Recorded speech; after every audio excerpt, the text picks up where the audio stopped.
Olá, amados, amadas, irmãos, cunhadas, sobrinhos, amigos que nos acompanham no nosso canal no YouTube, especialmente aqueles que acompanham quando falamos de maçonaria. Em nosso último vídeo, quando falamos de maçonaria, nós falamos da contribuição da maçonaria com a República Brasileira. Hoje, nós vamos falar um pouco sobre a primeira loja maçônica do Brasil. A primeira referência que se tem de uma loja maçônica brasileira teria sido em águas territoriais da Bahia em 1797, em uma fragata francesa denominada Cavaleiros da Luz, que foi transferida para Barra, um bairro de Salvador, bairro da Barra. Também se tem como primeira loja regular, isso se tem como primeira referência, e como loja regular, uma loja fundada no Rio de Janeiro,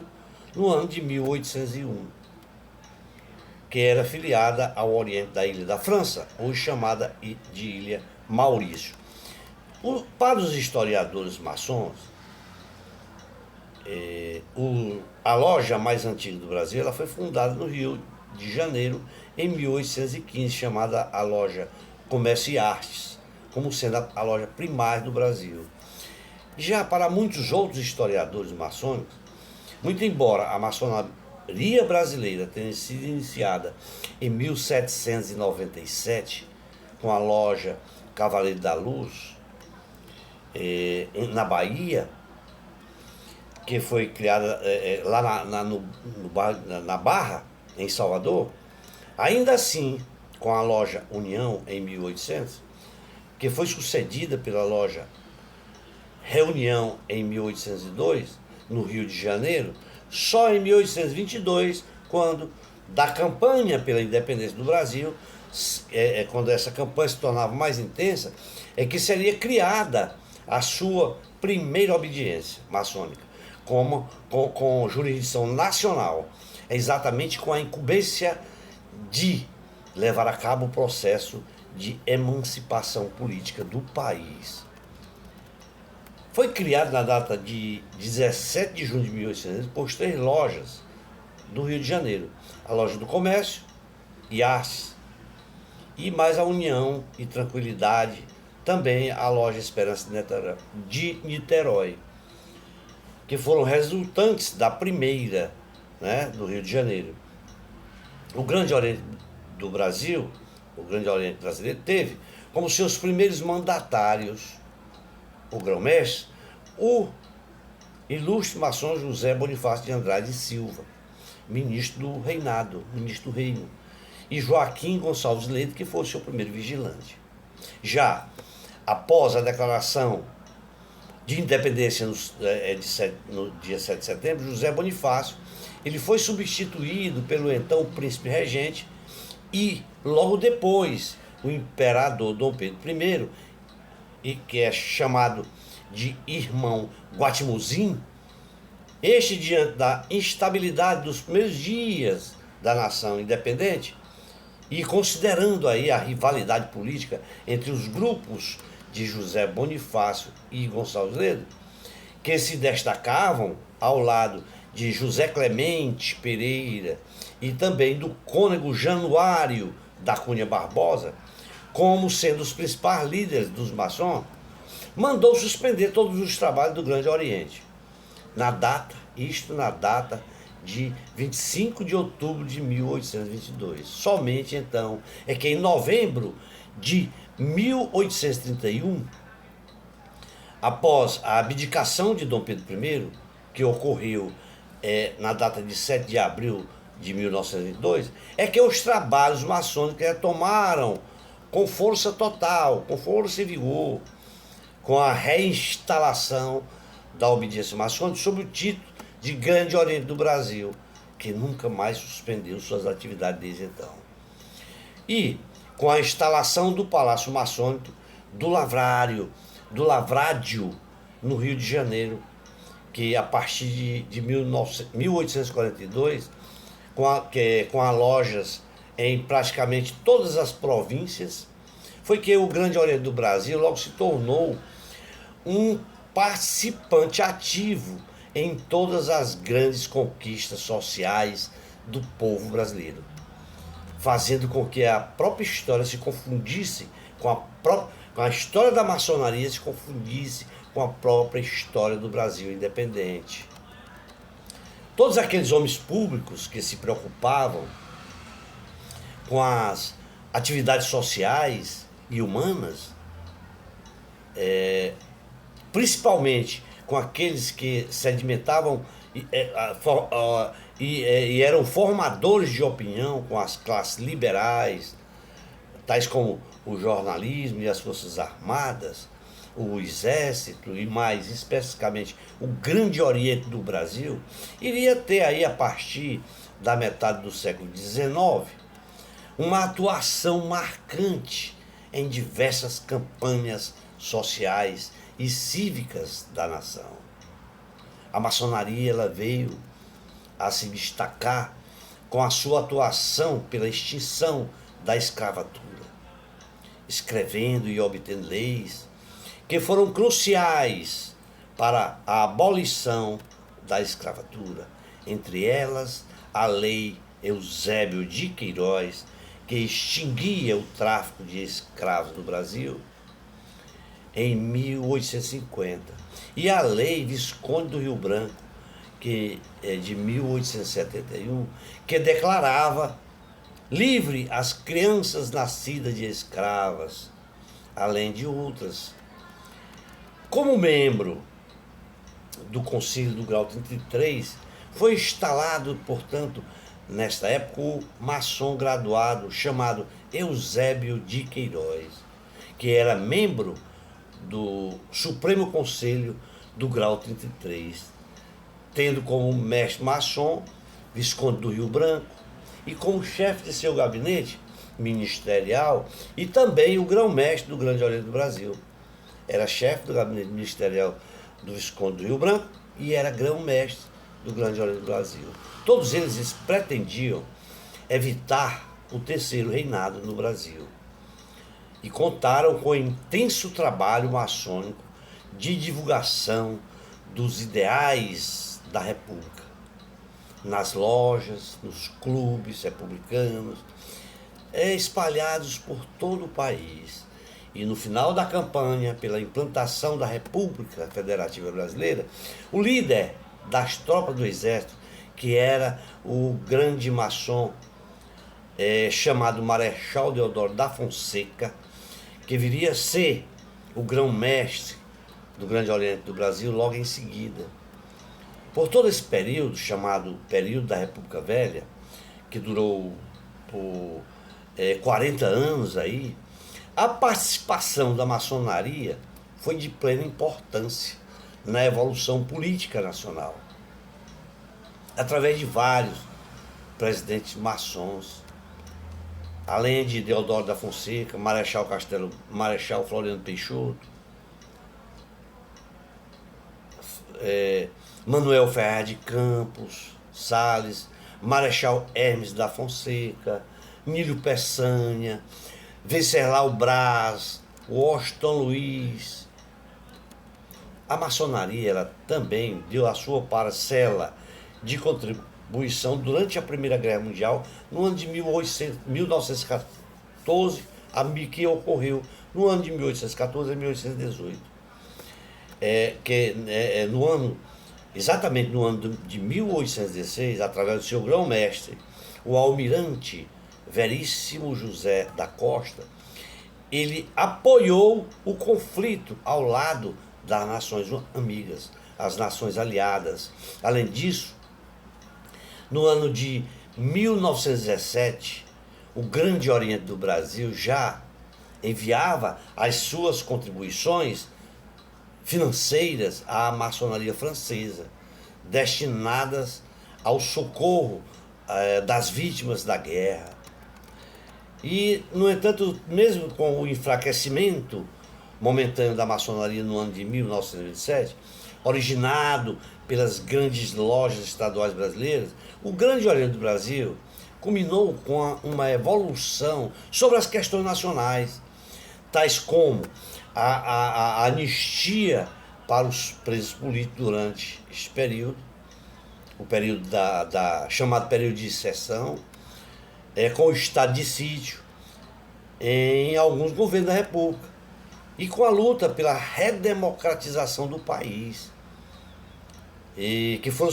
submetidos no ano de 1977.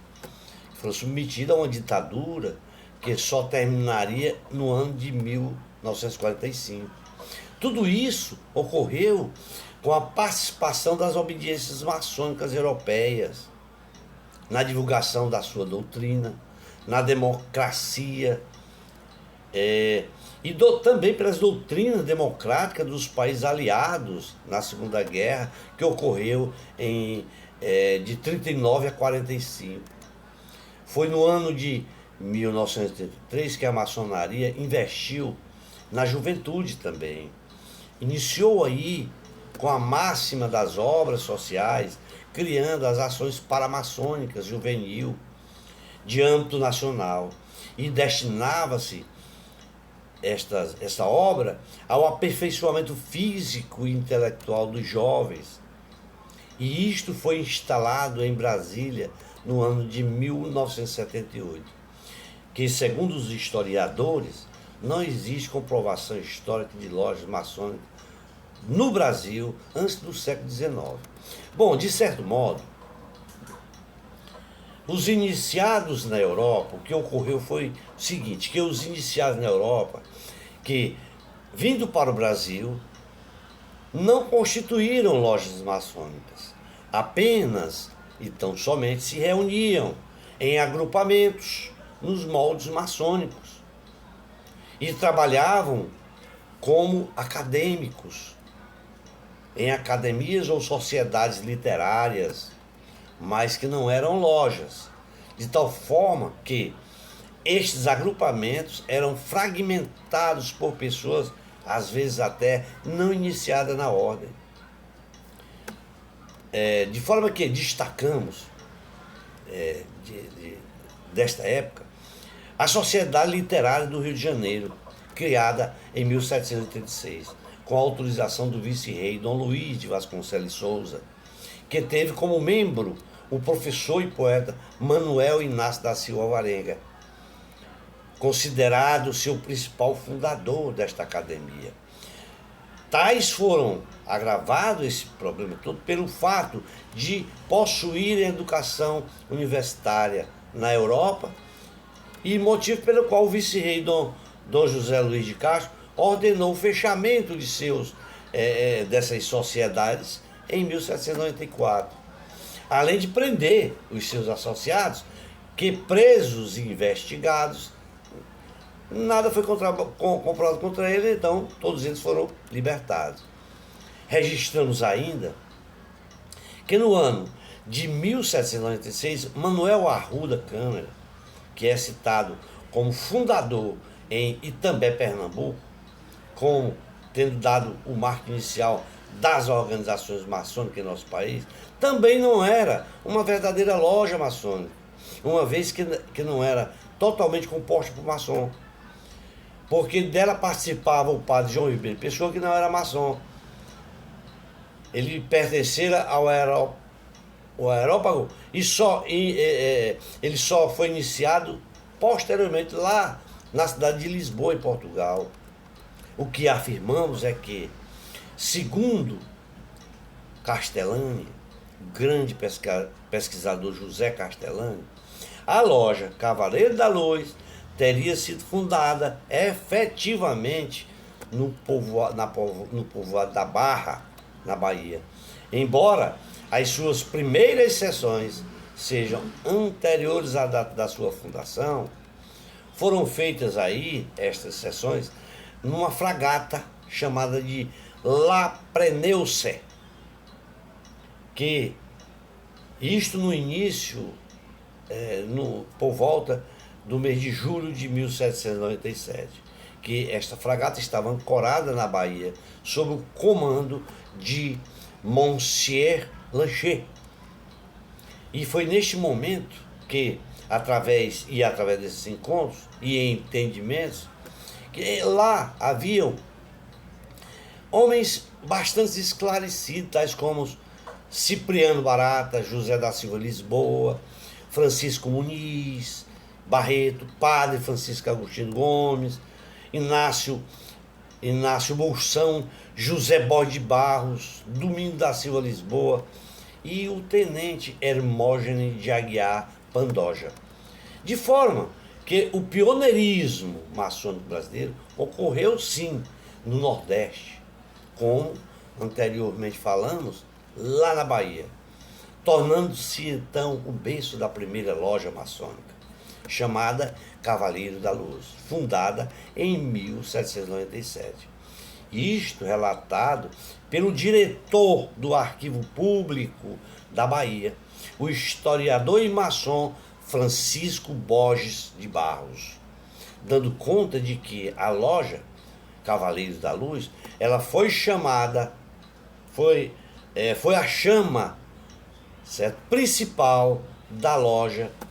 da Conjuração Baiana, onde afirma também o autor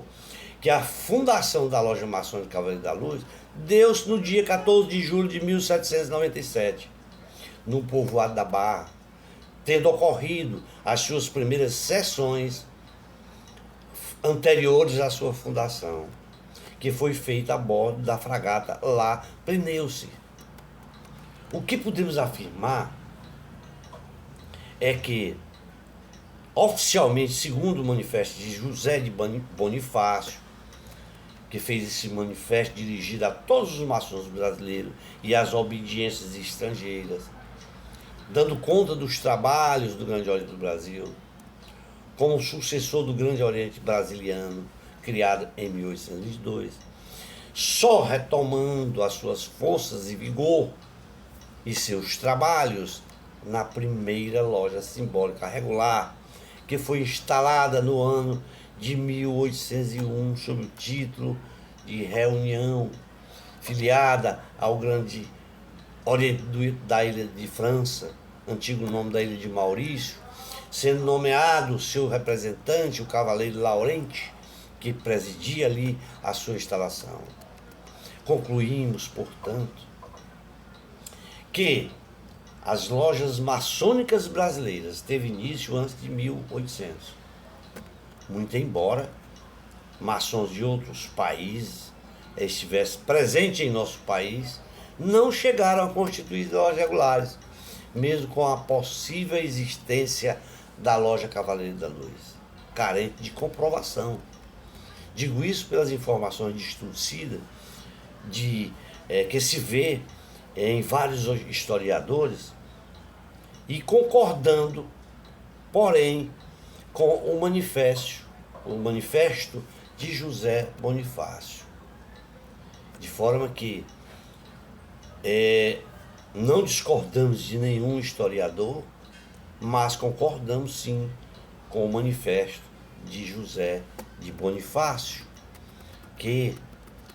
nos orienta que as lojas só retornavam força e vigor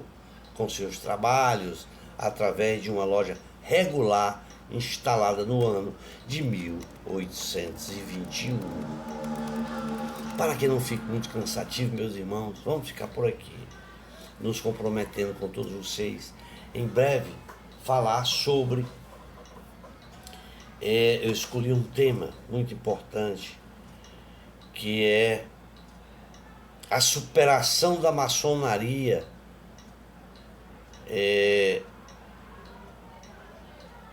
na época da Inquisição. Acho de grande importância e vou estudar um pouco sobre isto, e logo mais estarei lançando um livro falando desse tema para todos vocês. Um tríplice fraternal abraço a todos e até o nosso próximo vídeo.